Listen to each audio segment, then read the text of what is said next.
नमस्कार दोस्तों, आप लोगों का स्वागत है। जैसा कि डिस्क्लेमर है कि कोई भी बाइंग एंड सेलिंग रिकमेंडेशन नहीं है, केवल फाइनेंशियल पर्पस से आप लोगों के साथ में थोड़ी सी नॉलेज को शेयर करता रहता हूं। और आज जो हम शेयर करेंगे रिक्वेस्ट, हाँ, पहली बात तो थैंक यू कि सपोर्ट किया आपने। पिछले वीडियो को मैंने 50 लाइक्स मांगे थे और मैं अभी जब तक देख रहा था 44 तक मुझे दिखाई पड़े थे, तो उसके लिए बहुत बहुत धन्यवाद। और ये वीडियो भी इधर लंबा होता है, लंबा होने के रीजंस मैंने आप लोगों को बता ही रखे हैं कि पर्पज़ ये नहीं है कि चैनल कितना क्या ग्रो कर रहा है। जिसको बहुत शॉर्ट टर्म में एंटरटेनमेंट देखना है तो उसके लिए बहुत सारी चीज़ें यूट्यूब सोशल मीडिया पे पड़ी हुई हैं। रिक्वेस्ट आपसे ये है कि अगर कुछ गेन करना है, मतलब अगर आप मेरा एक वीडियो देख रहे हैं और दे रहे हैं, अगर 40 मिनट 30 मिनट 35 मिनट लगभग आप दे रहे हैं, तो उसमें आपको कुछ ना कुछ मिलना चाहिए।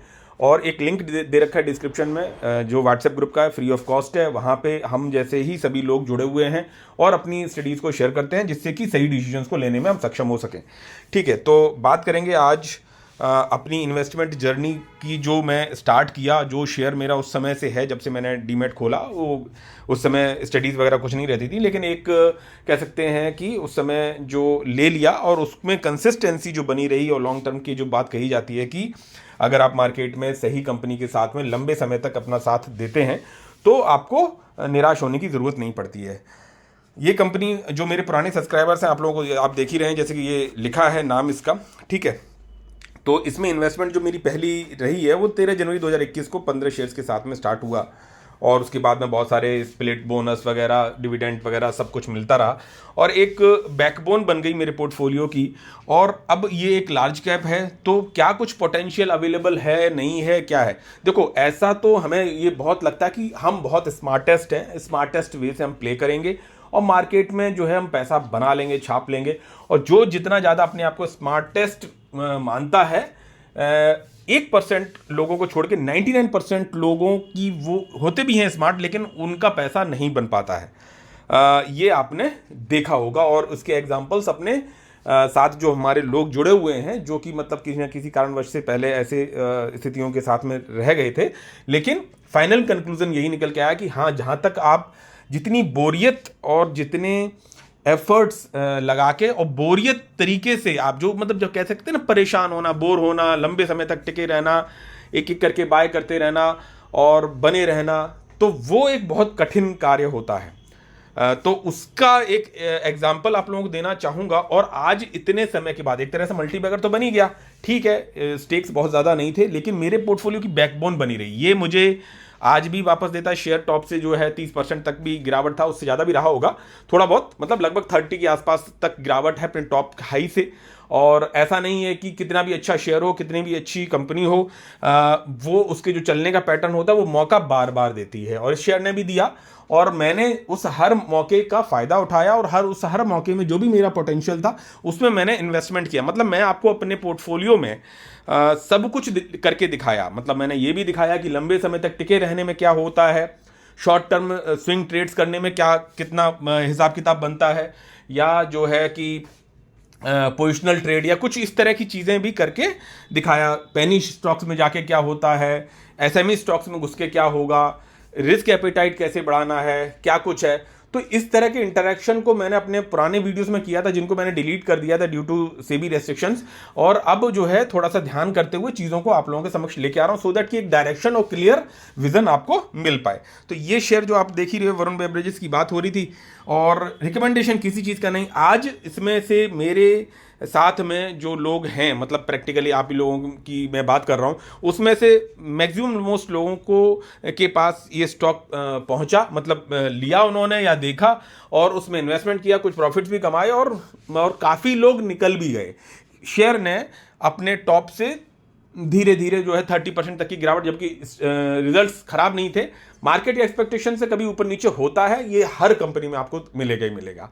बात ये होती है कि फ्रॉड से हमें बचना चाहिए, और जो है कि कह सकते हैं लॉन्ग टर्म विजन के हिसाब से प्रमोटर्स क्या सोच रहे हैं। भले ही वो लार्ज कैप हो गई है, तो क्या लार्ज कैप कंपनी और भी लार्ज बन जाती है। जैसे आज अमेरिका में आप देखते हैं, यूएसए में बहुत सारी कंपनीज, एनवीडिया वगैरह वगैरह वगैरह, वो जो अपना एक मैक्सिमम उनका कॉर्पस हो गया था, मतलब इतने ट्रिलियन डॉलर की, इतने की, और उसके बाद भी वो मल्टीप्लाई करें। क्या वो बड़ी कंपनी वो विजन से चलती हैं, मानते हैं कि एक बड़े मार्केट कैप की कंपनी का जो एक चलने का तरीका होता है वो थोड़ा सा कह सकते हैं in compare to small cap के हिसाब से अलग हो जाता है। तो अगर जल्दी पैसा बनाने वाली बात है तो फिर सब पेनी स्टॉक्स में क्यों लगाते, क्यों दिग्गज इन्वेस्टर से अपने पोर्टफोलियो के बैकबेन का एक बड़ा हिस्सा ऐसी जगहों पे भी रखते हैं जहां पे उन्हें पोर्टफोलियो का, जैसे हम लोग एफडी में रखते हैं ना, सेफ साइड खेलने वाली बात, तो वो और एक ठीक ठाक सा रिटर्न, उस तरह से भी सोच के चलते हैं। तब हमें इस तरह की कंपनीज पोर्टफोलियो में जरूर बनी रहनी चाहिए। तो बहुत से लोग निकल भी गए और वो ठीक है, वो आपका अगर पोर्टफोलियो में जो रिस्क एपेटाइट या जो डाइवर्सिफिकेशन है उसके हिसाब से अगर आपको लगता है जस्टिफिकेशन, तो वो ठीक है। लेकिन मैं अपने पोर्टफोलियो के हिसाब से डिसीजंस लेता हूं, और आपने देखा कि इस कंपनी में मैंने 13 जनवरी से चालू किया 2021 से, जब से मेरा डीमेट खोला है, और ये सबसे ओल्डेस्ट कंपनी मेरे पोर्टफोलियो में है। उसके इससे ज़्यादा पुरानी कोई कंपनी मेरे पास नहीं है, और एक अच्छे खासे स्टेक्स के साथ में हूँ। और अभी भी जब ये मतलब अभी करेक्शन अगर देती, क्योंकि हर शेयर मौका देता, और जब जब मौका दिया मैंने लिया, कुछ को एक आध मौके छूट गए होंगे, और आगे भी अगर ये मौका देगी तो अपने स्टेक्स को बढ़ा के मैं मतलब 2000 तक भी करने के लिए चेष्टा रखता हूं। अब देखो, ये नहीं है कि आप जाइए, आपका रिस्क एपेटाइट क्या प्ले कर रहा है उस हिसाब से आपको सोचना चाहिए रिकमेंडेशन किसी चीज करेंगे। तो आपने देखा कि मैं इसमें बाय करता रहा, एक एक दो दो दो तीन चार, हमारी ताकत कितनी यही है। अब 2021 में कमाए हुए हमारे जो फंड्स होंगे या मैंने जो इन्वेस्टमेंट की, वो पैसा अच्छा खासा रिटर्न बना रहा है, सब कुछ ये देख सकते हो। इसमें अगर आप ऐसे करते चले जाओगे, फंड्स मिली, बोनस वोनस सब, उन सब का भी बहुत अच्छा पैसा यहाँ पे बना हुआ है। 22 के भी, वो भी सब ग्रीन में है। जैसे आगे चलते चले जाओ तो देखोगे आप 23 में भी, और वो सभी शेयर्स ग्रीन में, जबकि ये टॉप से 30% के करीब करेक्शन में है। ठीक है, तो ये देख सकते हो। तो प्रमोटर्स ने कितना पैसा कमाया होगा, आप इस चीज़ का अंदाज़ा लगा सकते हैं। एफआईज डीआईज खूब दबा के हैं कंपनी में, कभी छोटा मोटा स्टेक्स ऊपर नीचे करते रहते हैं, वो एक अलग विजन है। अब हमें कंपनी के जो आउटलुक है, क्या ये कैंपा आ गया तो ये हो गया, पानी के क्षेत्र में वो आ गए, कंपटीशन आ गया, ये बाकी आपके प्रमोटर्स क्या कर रहे हैं। अब ये देख सकते हो कि 2024 जैसे ही मतलब आया है, जो 23 तक की जो होल्डिंग्स है सभी ग्रीन में आपको दिखाई पड़ी, और काफ़ी बीच में बोनस वगैरह वो अच्छे उसमें है। और फिर 24 से जब से देख रहे हो ना कि मार्केट लगभग नहीं चला भाई, 24 से मार्केट चला ही नहीं, रिटर्न बनाया ही नहीं। तो लेकिन हमें भी नहीं पता होता बॉटम कहाँ बनाएगा शेयर, क्या कुछ है, क्या किस तरह के हिसाब किताब बैठेगा।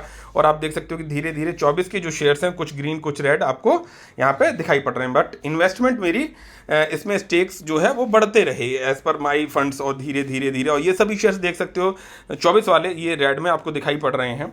और बट एक बैकअप जो था पुराने टाइम से, वो बहुत सपोर्ट किया, और शेयर काफ़ी अच्छे रिटर्न्स के साथ में मेरे हैं, जिसे मैं दिखाऊंगा। अब याद देख सकते हो जैसे ये 2025 के शेयर्स स्टार्ट हुए हैं लगभग, तो आप यहाँ पे ग्रीनरी का स्टार्टिंग देख सकते हो। तो यहाँ से ये फिर शेयर्स जो है अपन एक्यूमुलेट करते रहे, फिर ये कुछ रेड में आपको दिखाई पड़ रहे हैं बीच में 25 में भी, और एक्यूमुलेशन कंटिन्यू रहा, क्योंकि अपना एक टारगेट में बना के रखता हूँ कि भाई मुझे अपने पोर्टफोलियो के हिसाब से यहाँ तक पहुँचना है।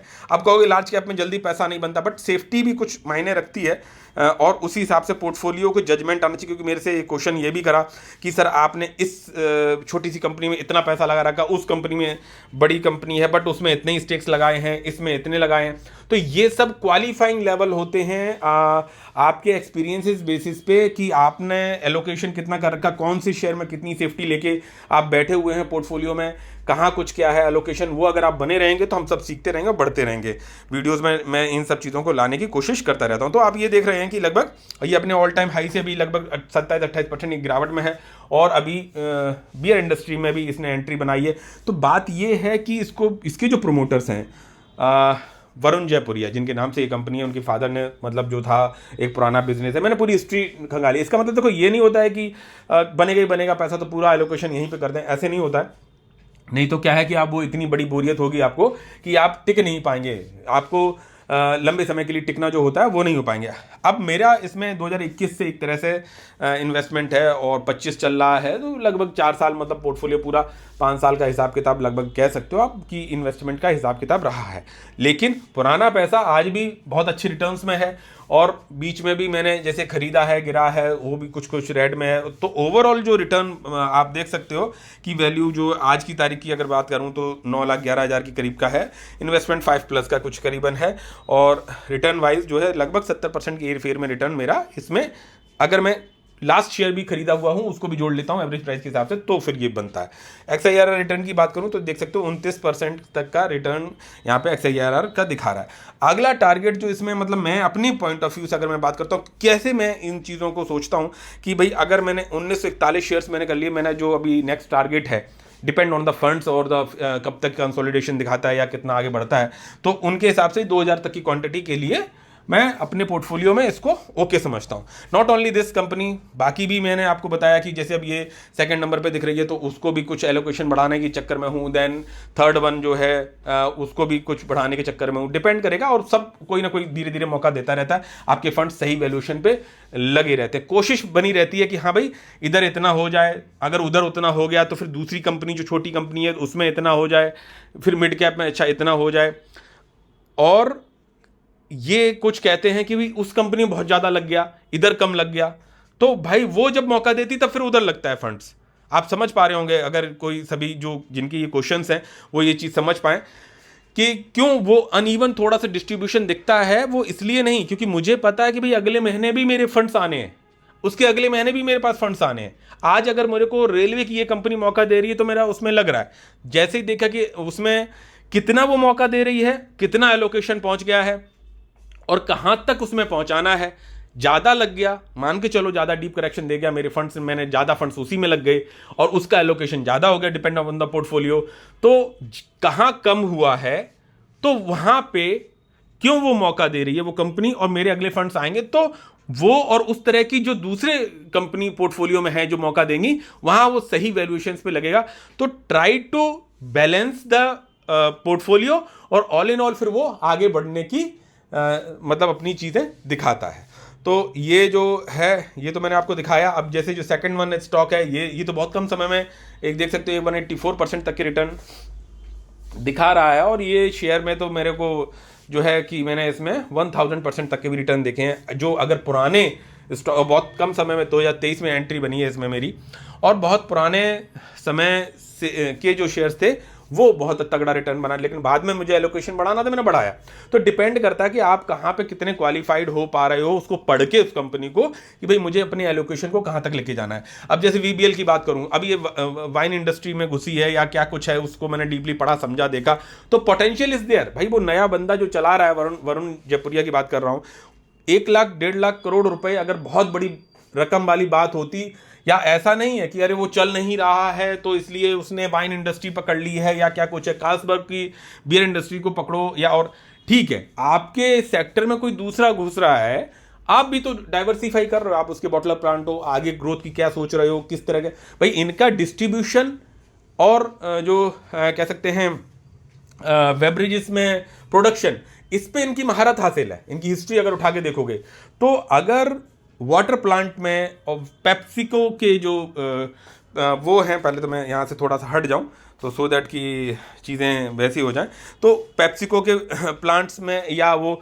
तो बॉटलिंग एंड ट्रांसपोर्टेशन की बहुत ब्यूटी होती है कि भाई आप किस तरह से चीज़ों को मैनेज करते हैं अपने डिस्ट्रीब्यूशन के द्वारा। अभी मैं बात करूँ कि कोका कोला के प्रोडक्ट्स जो है हिंदुस्तान करके कुछ वो बनाते हैं बेवरेजेस जो कि लिस्टेड नहीं है यहाँ पे, तो वो उनका इंडिया के तो पूरे सॉफ्ट ड्रिंक्स की जो कह सकते हैं इंडस्ट्री है पूरे में गिरावट आई ड्यू टू द मानसून जिस तरह के रहे हैं उसमें, तो इसकी भी रही, लेकिन इसने कवर अप किया अफ्रीकन कॉन्टिनेंट से, इन्होंने जो है अपने उनको जो कह सकते हैं प्रॉफिट आफ्टर टैक्स वगैरह वो सब चीज़ों को मैनेज किया और बहुत बैलेंस शीट को बहुत अच्छे से ब्यूटीफाई करके किया। एक्सपेक्टेड रिटर्न्स तो मार्केट तो ये थोड़ी ना देख रहा था कि भाई मानसून की वजह से कम आएंगे या कुछ है, वो तो हर साल के हिसाब से चल रहा है, तो चीज़ें अनइवन भी चलती हैं।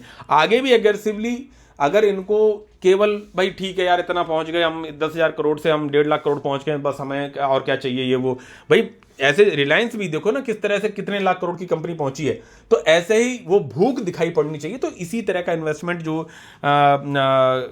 वरुण बेवरेजेस को सोच रही है तो वो मुझे काफ़ी ठीक दिखाई पड़ता है इन फ्यूचर टर्म्स की बात करूं मैं तो, ठीक है। तो उन सब चीज़ों को भी डिस्कस करेंगे। दूसरी बात कि मैंने जो देखा पोर्टफोलियो वाइज अगर मैं यहाँ पे बात करूँ कि किस तरह का सिनेरियो मुझे दिखाई पड़ा, जैसे मैं आपको बोलूं कि मेरे पोर्टफोलियो में नाउअडेज अभी जब से मैंने इन्वेस्टमेंट चालू किया, अगर उसको मैं CAGR कैलकुलेटर के हिसाब से देखता हूं तो मुझे 14% का CAGR दिखाई पड़ता है निकल के जो आ रहा है मेरे पोर्टफोलियो में एज ऑन डेट।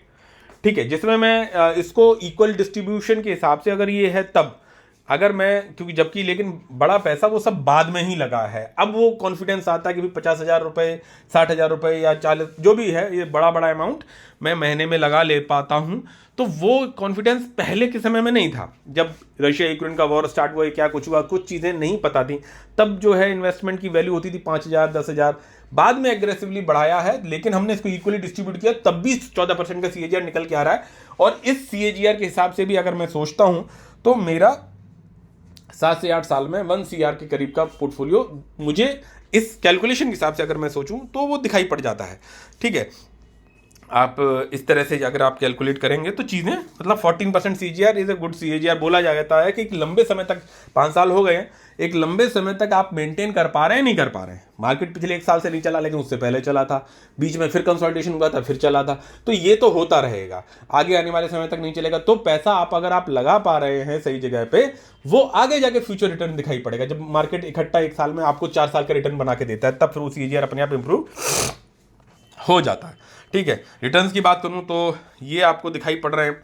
इसके साथ साथ आप पैरेलली ये जोड़ सकते हैं, लगभग 43,000 का जो है मेरे को डिविडेंड भी हो गया है।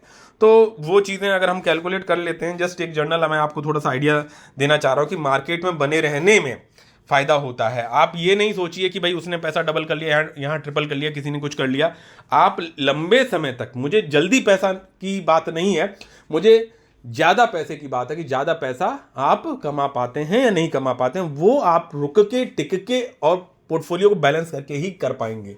आपने 2 दूनी 4, 4 दूनी 8, 8 दूनी 16 कर लिया, फिर 16 इंटू 0 हो जाएगा, 16 इंटू 1 हो जाएगा, मालूम पड़ा नीचे आ गया, तो वो भी आपको डिवाइड बाई 2 हो गया, तो 8 लाख हो गया। वो भी आपको देखना चाहिए कि अपने पोर्टफोलियो को किस तरह से आप एवरेजिंग के साथ साथ बढ़ाते चले जाते हैं। तो वो जो रिटर्न्स की बात करूं तो वो अगर 15,80,000 मेरे बैठ रहे हैं एज ऑन डेट, तो वो डिवाइड बाई 60 अगर मंथ्स में कर देता हूं इक्वली, जो कि एक तरह से सही नहीं है देखा जाए कि मंथ वाइज, बिकॉज बाद में ही पूरा पैसा लगा, लेकिन फिर भी इसको इक्वली डिवाइड कर दे तब भी 26,000 रुपये पर मंथ का एक सिनेरियो दिखाई पड़ता है। जब से पोर्टफोलियो में इन्वेस्टमेंट स्टार्ट किया, 1 लाख रुपए से चालू किया, गलतियां बहुत सारी की, बहुत सारे लॉसेस, प्रॉफिट, सब कुछ बुक करते पढ़ते आगे बढ़े हुए तो ये एक हैंडसम अमाउंट है। मुझे मेरे अकॉर्डिंग, मैं अपने लिए बात करता हूँ कि मेरा जो कॉर्पस है, यानी जो मेरी इन्वेस्टेड मनी था वो सेफ है, उसके ऊपर मेरे को इतना रिटर्न मिला हुआ है। मार्केट जब अभी स्ट्रगल कर रहा है और आगे पोटेंशियली जो ग्रोथ दिखाई पड़ती है, अगर आप कैलकुलेटर से कैलकुलेट करते हैं तो दैट इज गुड। कि भाई अगर मान के चलो मार्केट अपने ऑल टाइम हाई को तोड़ के एक बार अभी कंसोलिडेशन दे रहा, तो कंसोलिडेशन के बाद कभी गिरावट भी देगा, ठीक है, इन्वेस्टमेंट आपका तब भी कंटिन्यू है, फिर कभी ऊपर उठेगा तो फिर आपका रिटर्न भी उसी रेशियो में निकल के आएगा। तो ये चीज़ें होती हैं। तो आज ये पहले तो ये चीज़ें होती हैं। तो यही जिस दिन आपको लगे कि भाई ये जो अमाउंट है ये since the day first month से कैलकुलेट कर रहा हूँ कि फर्स्ट मंथ को भी मैंने टोटल रिटर्न्स को डिवाइड कर दिया, तब जाके ये रिटर्न बन रहा है। तो और एक ये कह दिया जाए आपसे कि 26,000 रुपये पर मंथ आपको आ रहे हैं बिना कुछ करे, भले ही आपका पैसा कर रहा है, आप इसे पढ़ रहे हैं, कर रहे हैं, इन्वेस्टमेंट कर रहे हैं, मगजमारी नहीं कर रहे हैं। ये मगजमारी नहीं होती, ये इंटरेस्ट की बात है कि आपको लग रहा है इंटरेस्ट, इसलिए ठीक है। तो अगर आप फंड मैनेजर की तरह आप इतने रिटर्न्स के साथ निकाल पा रहे हैं और आज ये 26,000 पे आप पहुंचे हो, 25,000 26,000 पे लगभग पहुंच रहे हो, आने वाले समय में ये और ग्रोथ होगा जब धीरे धीरे बढ़ेगा। 26 का 28 होगा, 30 होगा, 32 होगा, 35, कब से? जब सिंस द मंथ फर्स्ट। तो जिस दिन ये आपके आप जो एक्टिव इनकम कर रहे हैं, जाके मेहनत करके जो जॉब कर रहे हैं, काम कर रहे हैं, उससे जो पैसा कमा रहे हैं और आपने पुराने से कैलकुलेट कर लिया, जिस दिन उसके इक्विवेलेंट पहुंच गया, तो यानी कि आपने एक साइड इनकम जनरेट कर ली, पैसिव इनकम जनरेट कर ली, जो कि आपको आपका पैसा कमा के दे रहा है, जिसके लिए आपको भागना दौड़ना नहीं पड़ा। तो ऐसे समझ सकते हैं। तो दैट इज अ ग्रेट, और फिर वो आगे जाके कंपाउंडिंग होता है। तो इस तरह से ब्यूटीफिकली आप सोच सकते हैं कि कैसे हमें अप्रोच मार्केट में होना चाहिए। अब बात कर रहा हूं थोड़ा सा उस कंपनी के रिगार्डिंग कि भाई किस तरह के सिनेरियो, क्या चीज़ें मतलब दिखती हैं, या क्यों हमें अलग अलग फंड मैनेज बहुत सारी चीज़ों को देखते हुए आगे मतलब होना चाहिए। अगर ये मैं जो है स्टॉक को उसको खोलता हूँ, तो यहाँ आप देखते हैं ये वही कंपनी को मैंने ओपन किया, और यहाँ आप देखते हैं 3.25% की गिरावट आपको दिख रही है। और किस तरह से प्रॉफिट बुकिंग आई जिस दिन अभी ये रिजल्ट आए, और इन्होंने कार्ल्सबर्ग के साथ में बियर जो है उसके साथ इन्होंने जिस तरह से पेप्सिको के साथ में इन्होंने डील बनाई हुई है, ऐसी ही इन्होंने अफ्रीकन कॉन्टिनेंट में कुछ कुछ कंट्रीज के साथ में चीज़ों को स्टार्ट करने की सोची है। तो इनका जो महारत हासिल है, इंडिया में भी डिक्लाइन तो सबका हुआ ना, कोक का भी हुआ, पेप्सी का भी हुआ, और भी बेवरेजेस का हुआ, तो वो तो वेदर कंडीशन, इंडिविजुअल कंपनी कोई कमी नहीं है। तो वहाँ पे जो डिक्लाइन हुआ उसको इन्होंने अफ्रीकन कॉन्टिनेंट से कवर अप भी किया। सेकेंडली, और वो इन्होंने अफ्रीकन कॉन्टिनेंट में घुसने के पीछे के रीजंस यही थे कि जो यहाँ विंटर टाइम आता है उस समय पे चीज़ें कंपनी इक्वलाइज करती रहे कि भाई वो क्वार्टर्स को भी पैसा कमाते रहें। देन सेकेंड की दूसरा मार्केट भी कैप्चर करने की बात। अब पैरेलली इन्होंने बैलेंस शीट को भी आप चेक करोगे तो समझ में आएगा, पैरेलली इन्होंने पेप्सिको के साथ साथ जो टॉप ब्रांड कह सकते हैं बियर अल्कोहलिक रिलेटेड जो बेवरेजेस का मतलब जो कंपनी है उसके साथ टाई अप किया कि उनके प्रोडक्शन एंड डिस्ट्रीब्यूशन को काम को लेने, क्योंकि उसमें इनका महारत हासिल है। तो उस तरह की कंपनी के साथ भी इन्होंने टाई अप किया, उसको आगे बढ़ाने की कोशिश की। तो definitely that will give a good results in future. तो 1.5 लाख करोड़ की हो जाए, 2 लाख करोड़ की हो जाए, उसको आगे 4 लाख करोड़ की बनने में, और फिर दैट टू सेफ्टी आपको कितनी प्रोवाइड कर रही है आपके पोर्टफोलियो में, ये भी आपको समझना चाहिए। अब यहाँ पे देख सकते हैं तो प्रॉफिट बुकिंग तो होनी थी भाई, जिस तरह से शेयर ने हाई दिया रिजल्ट्स के बाद, अच्छे रिजल्ट थे, ठीक थे, बट मार्केट एक्सपेक्टेशन से थोड़े से डाउन थे। लेकिन क्यों पॉजिटिविटी, मार्केट ने इसको पॉजिटिव एकदम से पकड़ा कि भाई जो चीज़ें इन्होंने जो कह सकते हैं प्रोमोटर्स का जो एक तरह से कॉन कॉल था, जो चीज़ें कही उन्होंने, तो उस हिसाब से चीज़ें दिखाई पड़ती हैं। उसके बाद जिनका शॉर्ट टर्म में पैसा बना उन्होंने प्रॉफिट बुकिंग भी की, लेकिन शेयर में इंडिविजुअल में कहीं कोई कंपनी, तो ऐसे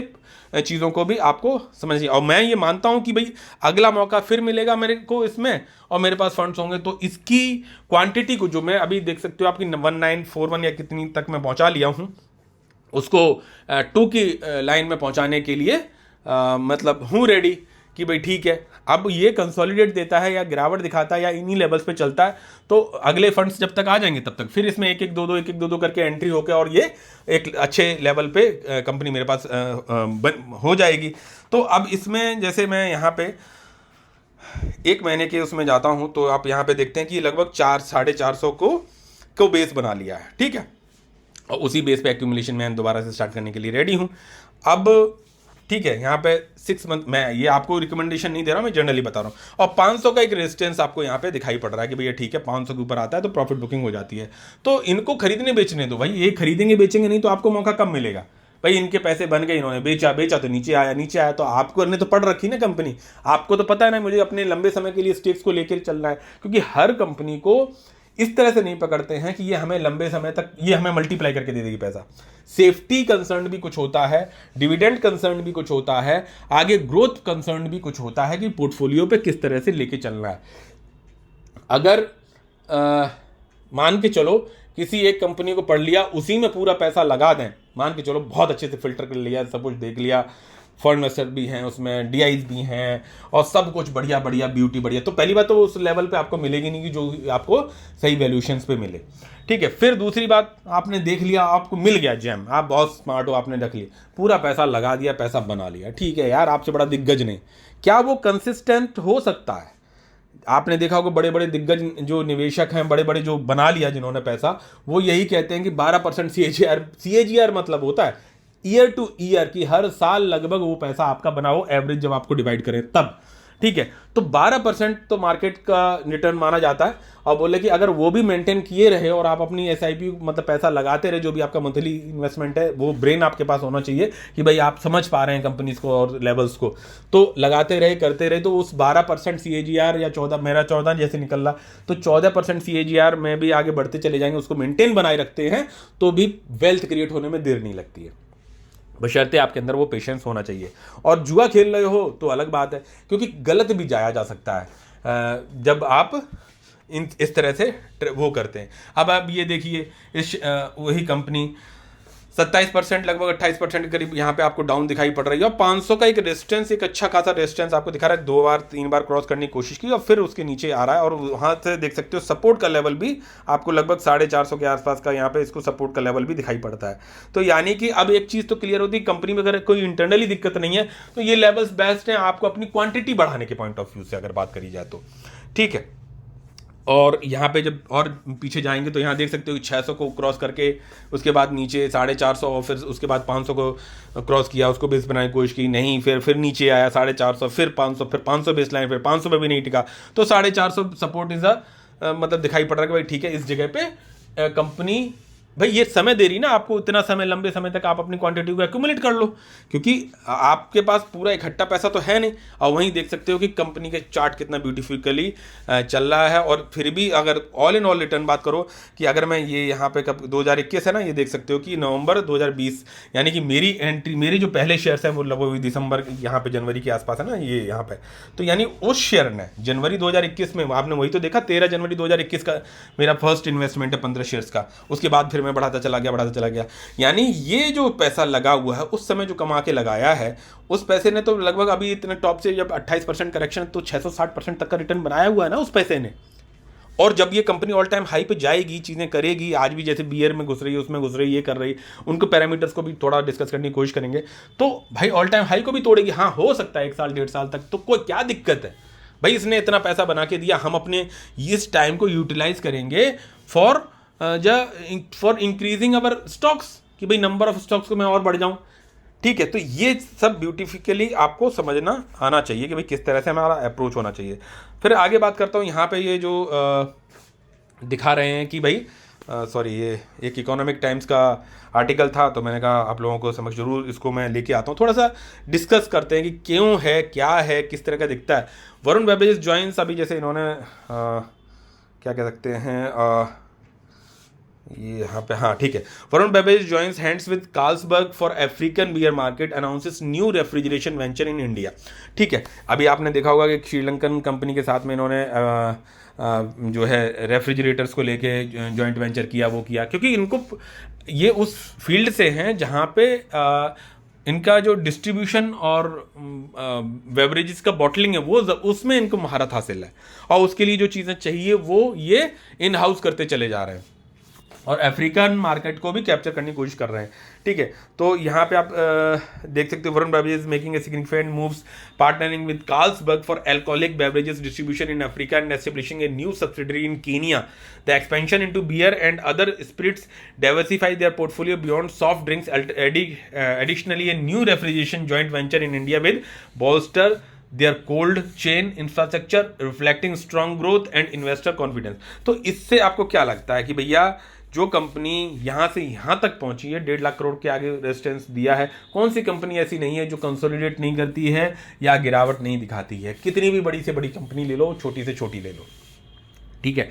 तो यहाँ पे डिपेंड करता है कि प्रोमोटर्स क्या देख रहे हैं, क्या कर रहे हैं। अभी टाइटन की ही बात कर लो, तो टाइटन क्या थी स्टार्टिंग में, तो टाइटन का क्या था भाई, घड़ियां बनाती थी, सब कुछ था, बाद में वो ज्वेलरी सेक्टर में एंटर किया और ज्वेलरी सेक्टर बूम हो गया। मैं ये नहीं कह रहा कि बेवरेजेस में जो वो करके भाई उसको तो कर ही रहा है, और उसके बाद आज भी टाइटन घड़ियां बनाती है, टाइटन की घड़ियां आती हैं, लेकिन ज्वेलरी सेक्टर में एक अलग ही लेवल का उसका वो स्वैग हो गया। तो प्रमोटर्स किस तरह का अप्रोच होता है, वो सही बैठेगा नहीं बैठेगा वो अलग बात है, लेकिन they are having that much of experience and potential. तो उस चीज़ों को भी हमें समझ के एक आगे विजन रखना चाहिए कि VBL is a key bottling partner of PepsiCo on Wednesday announced a major expansion plan that includes entering the alcoholic beverages segment in Africa and establishing a new operations in Kenya. Partnership with Carlsberg in Africa, VBL has signed an exclusive distribution agreement with Carlsberg breweries for select African markets. Through this deal, certain African subsidiaries of VBL will test market Carlsberg beer across their territories. अब आप ये देखिए कि इनके पास भाई PepsiCo का था ही जो पूरा हिसाब किताब, अब उसका डिस्ट्रीब्यूशन और प्लांट जो भी इनका ट्रांसपोर्टेशन और जो पूरी जो चेन बनी हुई है वो है ही है। अब उसको सेम ये इस कंपनी के साथ भी यूटिलाइज कर ले रहे हैं कि भाई मुझे पता है कि भाई माल कैसे वहाँ तक पूरा डिस्ट्रीब्यूशन, क्योंकि बेवरेजेस में क्या है, डिस्ट्रीब्यूशन बहुत मैटर करता है कि आपकी अवेलेबिलिटी है कि नहीं है, कहाँ तक डीप डाउन पॉइंट्स में अवेलेबिलिटी है आपकी। तो वो चेन ऑलरेडी पेप्सिको की इनके पास थी, अब उसको ये यूज करेंगे इसके लिए भी कि भाई ठीक है, पेप्सी को तो बिक ही रही है, सब कुछ हो ही रहा है, एल्कोहलिक बेवरेजेस में भी अगर हमें मान लो 2 4 5 6 8 10 20% जो डिपेंड कर दे मार्केट के ऊपर कि अगर उधर से हमें हमें वह भी मिल जा रहा है तो वो भी तो पैसा जुड़ेगा इसमें, बैलेंस शीट अपने आप सुधरेगी। कुल मिला के पैसा बनना चाहिए, जिसमें हमें महारत हासिल, हम वो काम कर रहे हैं। जैसे अभी मान के चलो स्टॉक मार्केट में आप इन्वेस्टमेंट कर रहे हो तो आपको इधर इंटरेस्ट है ना, आपको पता चल रहा ना बैलेंस शीट कैसे पढ़ते हैं फंडा में। अभी आपसे पूछा जाए तो आप बता पाओगे कि हाँ भाई ये शेयर अच्छा है, ये शेयर खराब है, इसमें ये देखते हैं, इसमें ये देखते हैं। सब कुछ आपको नहीं आता है, लेकिन एक प्रिडिक्टिबिलिटी आता है ना। अरे यार इसका पी खराब है, इसका आरओसी खराब है, इसका ये खराब है, इसका मार्केट कैप इतना, तो ये इतनी रिस्की है, ये सेक्टर से ये ऐसा, ये सब ज्ञान कैसे आया? तो वो जो एक प्रूवन प्रमोटर्स होते हैं, मैं देखो कोई आपको वो नहीं कर रहा हूं, लेकिन किस तरह का अप्रोच लेके चलना है मार्केट में ना, वो भी समझना चाहिए। ठीक है, तो थ्रू, और फिर ये भी मान के चलो कि अगर पांसा उल्टा बैठा तो सबसे बड़ा घाटा तो प्रमोटर्स को है।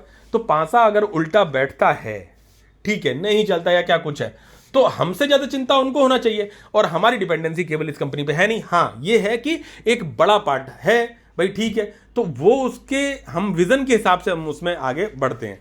ठीक है, through this deal certain African subsidies of VBL will test market Carlsberg beer across their territories. अब देखा कि जो उनकी सब्सिडीज वीबीएल की हैं वहां पे, उन्हीं के थ्रू ये उन चीजों को भी टेस्ट करेंगे उस मार्केट के हिसाब से। The company said this step aligns with the growing demand for ready to drink and other alcoholic beverages across global markets. It seems this partnership is a key opportunity to diversify its portfolio beyond soft drinks, adding beer, wine, whiskey, rum, vodka and other alcoholic beverages both in India and abroad. दोनों जगह की बात कर ली इन्होंने, बोला ठीक है।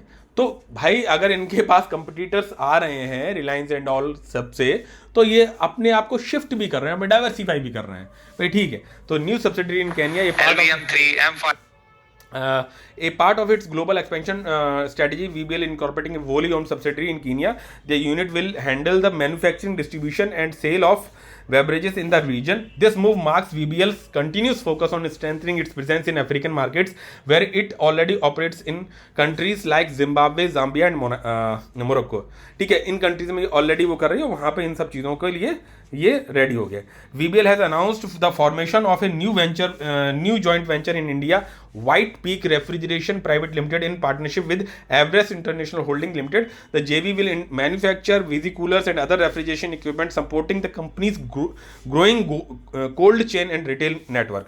ठीक है, यही मैटर करता है बेवरेजेस में कि आपकी डिस्ट्रीब्यूशन चैनल किस तरह का अवेलेबल है। तो ये सब चीज़ें और भी दे रखी हैं, तो उन सबको छोड़ते हैं, लेकिन एक जनरल आपको आइडिया लग जाएगा। और यहाँ पे देखो इन्होंने ये भी, यहाँ ये पॉइंट तो मैं आपको कवर कर ही दूँ कि यहाँ पे कि the companies consolidated sales volume increase by 2.4%, reaching 273.8 million cases, up from the 267.5 million cases in a year earlier.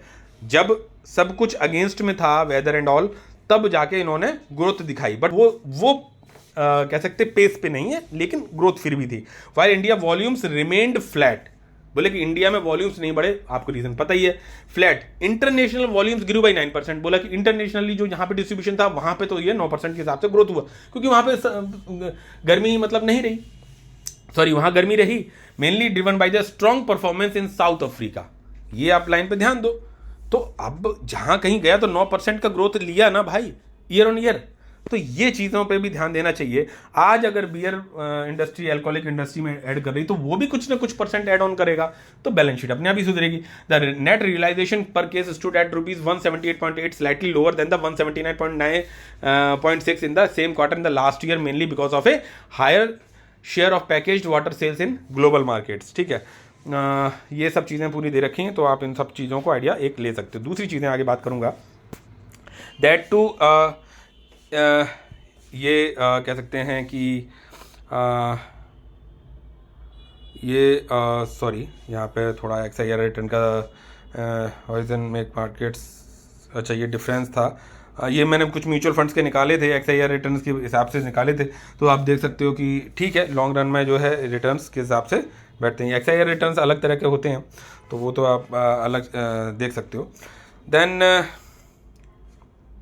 यहाँ पे मैं डिविडेंड हिस्ट्री आप लोगों के समक्ष लेके आने वाला था। हाँ ये कंपनी है, मान के चलो मैं 2000 के जो कह सकते हैं स्टॉक्स हैं पहुँचा लेता हूँ या कुछ है, और आगे जाके स्प्लिट या बोनस कुछ और मिल जाता है, मान लो कंपनी बैलेंस शीट सुधरेगी तो और मिलेगा, तो फिर सोचो कि चीज़ें कंपाउंडिंग किन लेवल्स पे होती हैं। आप ये देख सकते हो कि ₹2.5 के डिविडेंड का इनका एक एवरेज चला 2017 से 18, 19, 20 में, 21 में, ठीक है। और इस समय पे आप जानते ही हैं कोरोना का टाइम था, लेकिन डिविडेंड वगैरह इनका डिस्ट्रीब्यूशन चलता रहा। दैन यहाँ 2022 में भी देख सकते हो ₹2.5 का डिविडेंड है। 23 में यहाँ पे देख सकते हो कि यहाँ पे भी लगभग ₹2.25 का डिविडेंड है। दैन 24 में यहाँ ₹2.5 का डिविडेंड दे चुके हैं।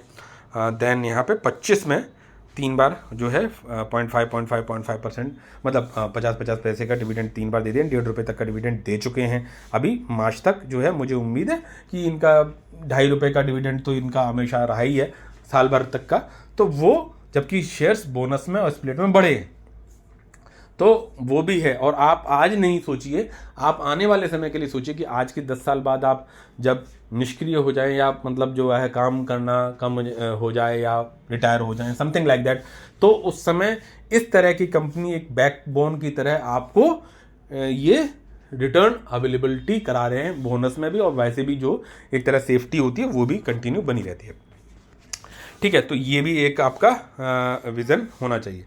दूसरी बात करूँगा यहाँ पे कि अभी रिसेंटली जैसे अभी इस कंपनी की भी बात कर लो, ये पता है इसके भी स्टेक्स को मैंने 25,000 का इन्वेस्टमेंट जो कि रिटर्न वाइज 4 लाख तक पहुंचा था, और उसको मैंने बढ़ाने के स्टेक्स को बढ़ाया तो वो 1350 या समथिंग लाइक शेयर्स पहुंच गए। उनका टारगेट भी 1500 तक का है कि अगर फंड्स मिले रहेंगे, या जैसे जिस तरह का भी ये देख सकते हो कि यहाँ ये टॉप था, उसके बाद से गिरावट हुई, फिर ऊपर उठा तो फिर गिरावट हुई, तो अपन ने एक्यूमुलेट यहाँ पे और यहाँ पे बढ़ाया ना, ठीक है, फिर थोड़ा सा उठा, फिर करेक्शन आ गई, क्या पता निकल गया तो कोई बात नहीं, तो 1350 तक तो पहुँच ही गए। तो ये सब चीज़ें भी हमें समझनी चाहिए कि भाई कंपनी आपको मौका देती है एक लंबे समय तक। और देख सकते हो 5,500 करोड़ के करीब की है अभी मार्केट कैप साइज।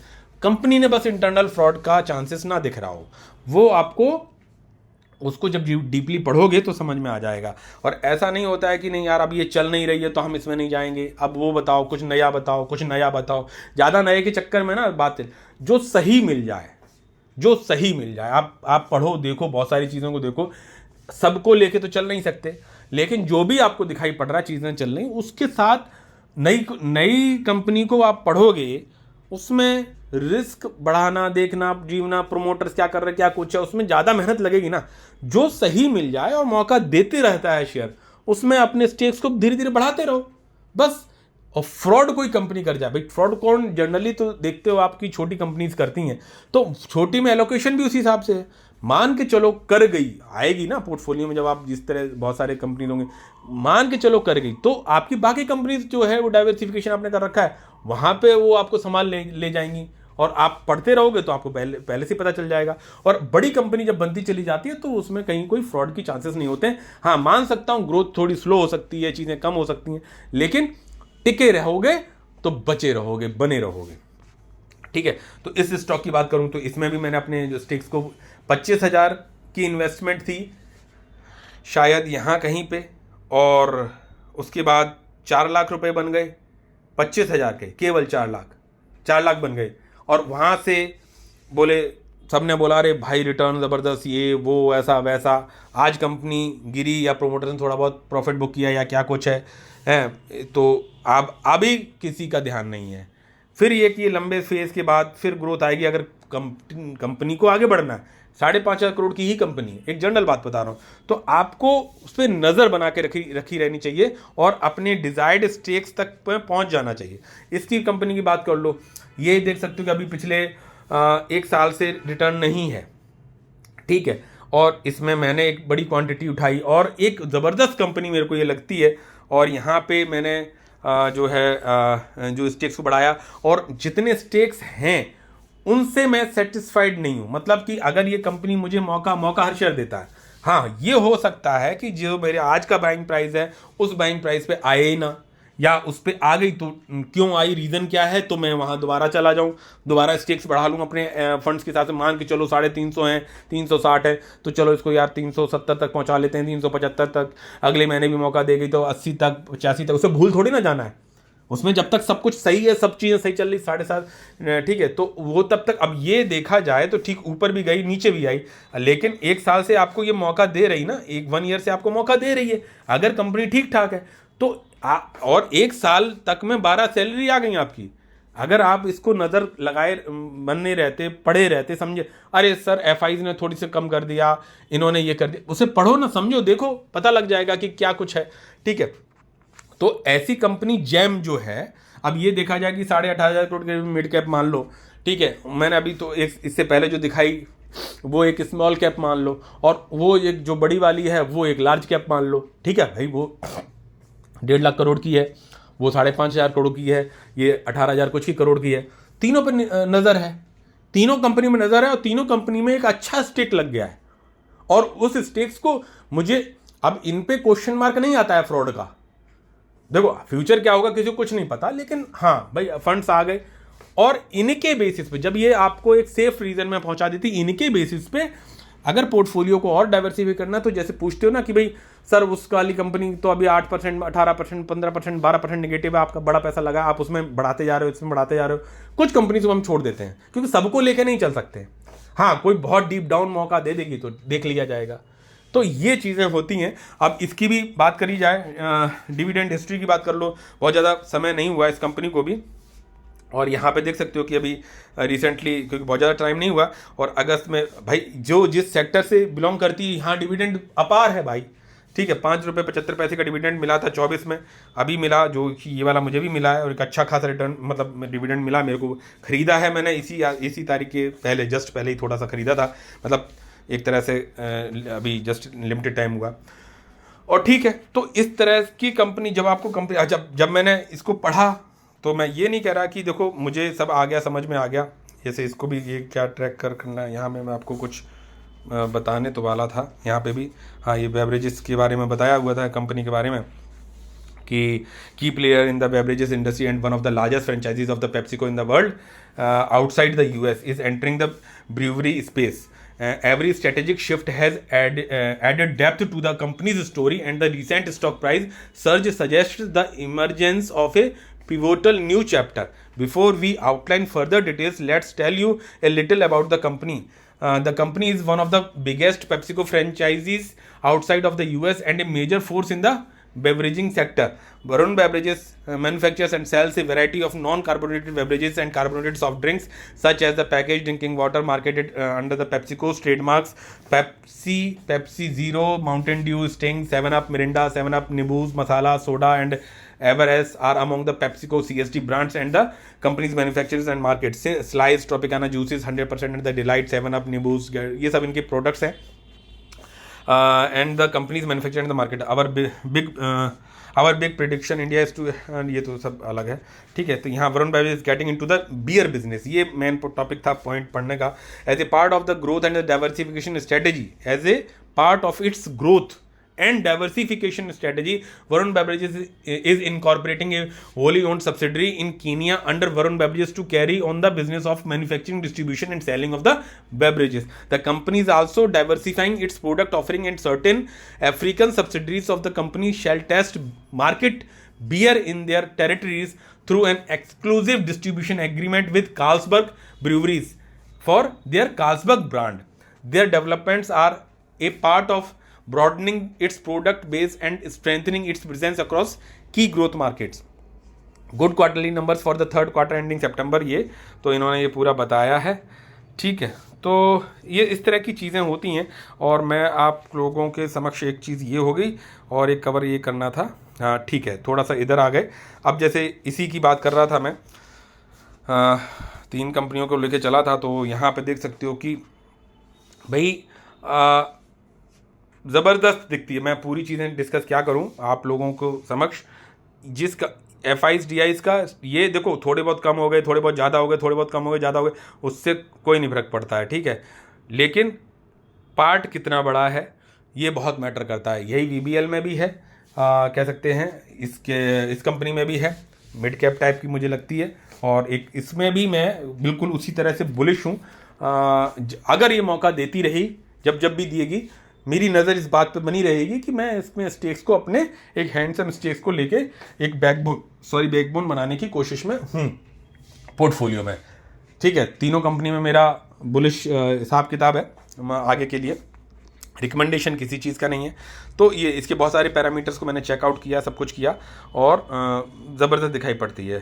ठीक है, रिजल्ट्स के पॉइंट ऑफ व्यू से आप देख सकते हो कि क्या ज़बरदस्त रिजर्व है, इसीलिए कैश फ्लो मतलब कह सकते हैं पैसा जो है एक तरह से आपको डिविडेंड के रूप में दिखाई पड़ता है बार बार, और रिसेंटली है। और एक अच्छे देख सकते हैं यहाँ केवल 8% CAGR का रिटर्न दिखाया है इसने अभी तक, और सेल्स ग्रोथ और प्रॉफिट ग्रोथ आप सोच सकते हो, और ऐसी कंपनी में बने रहने में कोई वो नहीं होती। आप ये देख सकते हो कि इसके जो वो हैं कह सकते हैं मार्जिन्स आप देख सकते हो, तो 40s के करीब के मार्जिन निकाल के लेके आ रही है कंपनी। तो ज़बरदस्त स्टॉक है, और जिस फील्ड से ये है देख सकते हो 40+% का रिटर्न मतलब जो है ऑपरेटिंग प्रॉफिट मार्जिन इसका बना रहता है, और देख सकते हो किस सेक्टर को ये बिलोंग करती है। तो इसलिए मैं ये सेफ्टी के पॉइंट ऑफ व्यू से भी आप इन चीज़ों को देख सकते हो, समझ सकते हो। ठीक है, तो ये कंपनी होगी, कहाँ पे इसका PE आपको दिखाई पड़ रहा है और क्या मार्केट कैप है। दूसरे की बात करूँ तो यहाँ पे आप देखोगे जिस कंपनी के बारे में आप थोड़ा सा लेके चला था, यहाँ देख सकते हो 1,58,000 करोड़ की मार्केट कैप है, 53 का PE है, और ये सब जो है डबल डिजिट आपको ROE दिखाई पड़ रहे हैं, और टॉप से काफ़ी अच्छी करेक्शन में कंपनी आपको ये दिखाई पड़ती है। और यहाँ पे PE के पॉइंट ऑफ व्यू से आप देखोगे तो अपने आप दिखाई पड़ जाएगा, लोग यहाँ खरीदना चाहते हैं। यार सर जो चल रहा है वो चल क्यों रहा है, गिर क्यों रहा है भाई? चल रहा है इसलिए खरीदना है, गिर रहा है इसलिए बेचना है? नहीं भाई, ऐसे तो मार्केट में नहीं टिकोगे। ठीक है, आप देख सकते हो इसके एवरेज PE से कहाँ कुछ है और क्या डेवलपमेंट्स कंपनी आगे सोच के चल रही है। तो आपको लंबे फ्यूचरिस्टिक होके सोच के चलना पड़ता है। तो ये मैं जैसे इसकी बात कर ली, और यहाँ पे इसको अगर मैं वो करूं तो अब जैसे कहोगे कि ठीक है भाई इनके छोटे मोटे कम ज़्यादा चलेंगे ये जो हैं, ठीक है, लेकिन स्टेक्स की बात करो देख सकते हो कि 9 से 10 हुआ, 10 से 11 हुआ, और आपने बेचा भाई। इनके DIs का 9 से 10 हुआ, 10 से 11 हुआ, 11.78, मतलब छोटे मोटे कम ज़्यादा हो रहे हैं, वो ज़्यादा मैटर नहीं करता। कि जैसे मान लो अब जैसे इन्होंने बाई 22.98 से 21.86 पे पहुँच गए, फिर 21.868, तो ये कोई डाइल्यूट करना या कम करना ज़्यादा करना नहीं हुआ। ये है कि हाँ भाई 21-22% के आसपास है।